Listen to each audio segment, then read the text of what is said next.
सिद्ध करे कि रूट 2 एक अपरिमेय संख्या है। ये क्लास 10th में एक ना एक क्वेश्चन आपको जरूर देगा 3 नंबर में, इसलिए इसको देखते हैं बाबू। यहां पर अपरिमेय संख्या है तो इसको हम लोग उल्टा मानेंगे, जिसलिए इसको हम लोग कहते हैं बाबू विरोधाभास मैथ। तो देखिए कैसे बनाते हैं, लिखेंगे सबसे पहली बात, चूंकि माना कि रूट 2 एक अपरिमेय है तो इसका उल्टा मानेंगे परिमेय संख्या। क्या मानेंगे बाबू? परिमेय संख्या मानना है, परिमेय संख्या है। इसलिए रूट 2 अब परिमेय संख्या का डिफिनेशन क्या होता है? P upon Q। ये कहां से आया? तो ये आया बाबू परिभाषा से। परिभाषा से जहां तुम कह सकते हो कि P तथा Q एक सअभाज्य संख्या है। सअभाज्य संख्या है। सअभाज्य संख्या का मतलब क्या हुआ? जिसका उभयनिष्ठ गुणनखंड कम से कम 1 होना चाहिए, ठीक है। और Q जो है वह 0 के इक्वल नहीं होगा। समझ आ रहा बात? अब यहां पर ये रूट 2 है तो रूट को हटाने के लिए हम लोग क्या करेंगे बाबू? तो वर्ग करेंगे। वो भी किस साइड? तो दोनों तरफ स्क्वायर करने पर, दोनों तरफ है वर्ग करने पर, दोनों तरफ वर्ग करने पर। देखिए रूट 2 है, इधर स्क्वायर किए, यहां P है अपॉन Q, तो इस साइड भी क्या करेंगे? स्क्वायर करेंगे। स्क्वायर से इसका रूट कैंसिल होगा तो केवल बचेगा 2। यहां बचा P स्क्वायर और नीचे बचा Q स्क्वायर। नीचे कितना छिपा हुआ है? 1। तो इसमें मल्टीप्लाई करेंगे, जिसको कैचिया गुना या तिरछा तिरछी गुना कहते हैं। तो P स्क्वायर में 1 से गुना P स्क्वायर और 2 में Q से गुना हो जाएगा 2Q स्क्वायर। अब देखिए, अब यहां से 2 अगर हटेगा तो ये मल्टीप्लाई में है तो इस साइड जाएगा तो क्या होगा? डिवाइड होगा। यानी कह सकते हैं कि P स्क्वायर 2 से विभाजित है। इसको दिखाना नहीं है, केवल लिखना है, विभाजित करती है। यानी कह सकते हो कि 2 जो है यहां से हटेगा तो नीचे आएगा, यानी P स्क्वायर को 2 क्या कर रही है? विभाजित करती है। इसलिए P को भी 2 क्या करेगी? विभाजित करेगी। 2 विभाजित करेगी, ये बात को याद रखना है। इसके बाद देखते हैं बाबू, अगर यहां पर जो भी नंबर आया है तब P बराबर कितना आया? 2 आया है। P इक्वल टू कितना है? 2। बस यहीं पर एक लाइन समझना है, इसको एक इक्वेशन मानना होगा।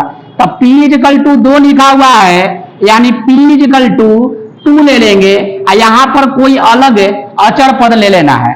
तब P इक्वल टू कितना? 2R। अब यहां पर P है, हमको लाना क्या है? स्क्वायर। तो दोनों तरफ क्या करेंगे? स्क्वायर करेंगे। इसलिए दोनों तरफ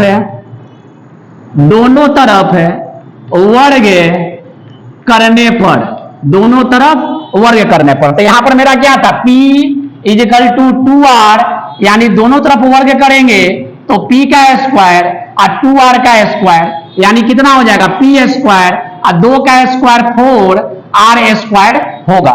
यहां तक समझ में आ रहा बात? अब देखिए ये जो है P स्क्वायर, इसके जगह पर हम लोग क्या रखेंगे? इक्वेशन फर्स्ट का वैल्यू रख देंगे। तब P स्क्वायर इक्वल टू कितना लिखा हुआ है? 2Q square. यानी लिखेंगे कि समीकरण 1 से P स्क्वायर का मान रखने पर, यानी P स्क्वायर के जगह पर वैल्यू पुट करेंगे। क्वेश्चन क्या था? P square equal to 4R square. P के जगह पर क्या रख देंगे? तो 2Q स्क्वायर। तो 2Q square equal to 4R square. अब देखिए Q square equal to 4R square, तो ये 2 कहां जाएगा? नीचे जाएगा। और 2 से ये 4 कितना बार में कटेगा? 2 बार में। यानी Q स्क्वायर इक्वल टू क्या बचा? 2 स्क्वायर बचा। इसलिए कह सकते हो कि 2 जो है Q स्क्वायर को विभाजित करती है। लिख सकते हैं कि Q स्क्वायर को 2 विभाजित करती है। क्या करती है? विभाजित करती है। इसलिए Q को भी 2 विभाजित करेगी, 2 विभाजित करेगी। अब यहां पर समझोगे, अब यहां पर P को भी 2 विभाजित कर रहा था और Q को भी 2 विभाजित कर रहा है, यानी P और Q जो है दोनों में 2 आ रहा है। अतः कह सकते हो कि P स्क्वायर तथा Q स्क्वायर दोनों का उभयनिष्ठ गुणनखंड